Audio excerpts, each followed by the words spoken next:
with the exponential growth of social media, you had people famous for basically anything, and they needed to find a way to cash out on that fame. Now, some people might say, well, you could just sell shout outs, story swipe ups, advertisements, do brand deals. But trust me, somewhere along the line, people realize, okay, that's cool, but it's fleeting. What's better to do is you already have people interested in you. Let's try to start a music career. Music is going to generate a lot more income than if you were just a quote unquote influencer. Because again, whatever you went viral for and got those fans for, like, it eventually just dissipates, right? So you see people like Bad Baby, she became a musician. Should you even see people like DDG? Not saying he was doing it for monetary purposes, but it is smart to kind of cross over from being a YouTuber, a TikToker, to doing music. Just money wise, let me tell you this. I think, and I'm using publicly available things, DDG had tweeted out, I think that he made like $1 million on like YouTube for a year, right? $1 million in music, if you're semi-lit, you can make that in 3 months, 4 months. Again, he has to upload 3 videos a day, 3 or 4 videos a day to his channels, grind it out. And at the end of the year, he's getting $1 million or like barely $1 million. Every single day he's been uploading a video a day. You get in the rap game, you do 1/10 of the work and probably get 3 times the amount of profit. That's why I'm telling you why so many clouded people go to rap. Rap is cashing out on the cloud. That's it. There's a new way to cash out on the cloud. It's boxing. Jake Paul, he tried music and he did good.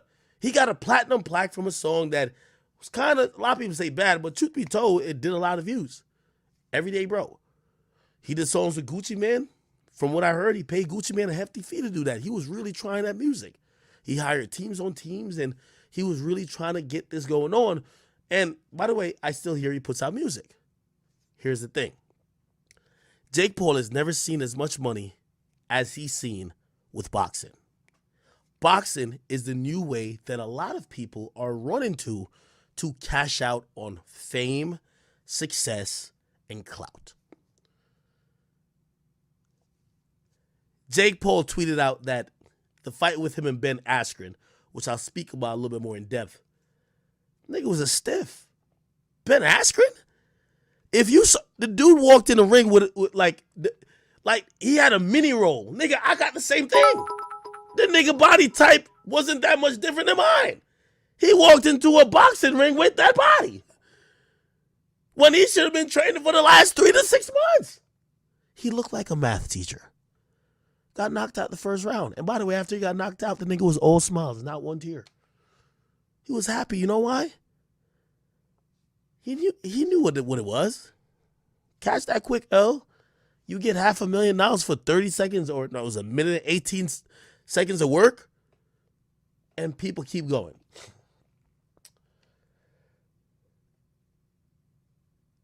Jake Paul, who, by the way, which, watching, Triller has some real dope shit. Snoop Dogg, part owner. Everybody you saw in any capacity last night were part owner. You probably think, last night was more star-studded than any award show I've seen in a while.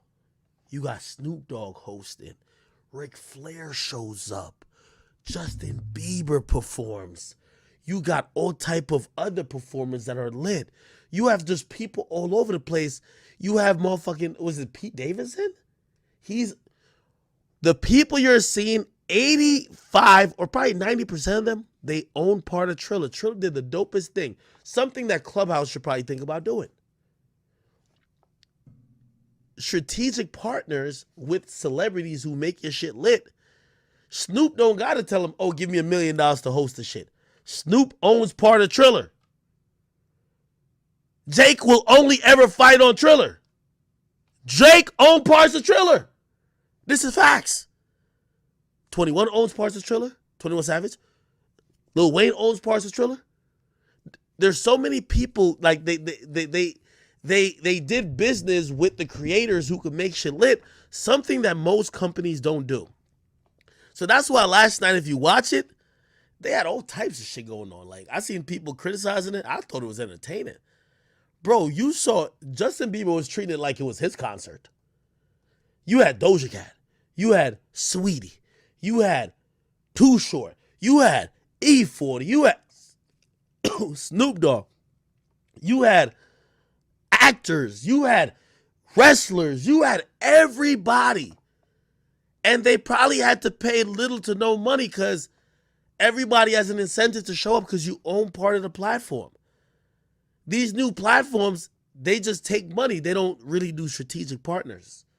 And that's why I give Triller a lot of credit for. Like, Clubhouse should have done that. You should have gave ownership to all the niggas on there that was making it lit. You look on Clubhouse these days, is Meek on there? Nope. 21, not that much. Joe Budden, not at all. The Game, not that much. Basically, all these niggas were on there trying to figure out what the fuck was gonna happen. None of them got ownership because, like, most of these fucking companies don't realize what made them lit. Triller knows this is pop culture. Or not even pop culture. This is clout culture. They want to cash out on clout culture. They gave everybody with some clout and celebrity ownership. Anyway, I don't think the fight was rigged, and we're probably going to get into the fight a little bit. But it was definitely in the benefit of Triller, in the benefit of all the investors for Jake to win. They're not going to put him against, I don't know, Canelo Alvarez for him to get knocked out. They're building something. They got somebody who's an absolute stiff. They did their homework on the dude. They fooled people because people are like, oh, he's finally going to get up because this dude's a real fighter. If you read the jacket on the dude who he was fighting, the dude was one of the worst boxers ever. He was a great wrestler, but he could never strike. He can't box. So what he's really good at, he can't do in the fight. Also, he's older. Also, he hasn't had a fight in a while. They did their research. He had a dad bod. Okay, great. We're going to give him a short amount of time to train. Jake's been really in the ring since he kind of got into it like 3 years ago, much younger. We're going to f him up. I put money on that fight, chat. I put $5,000 and I won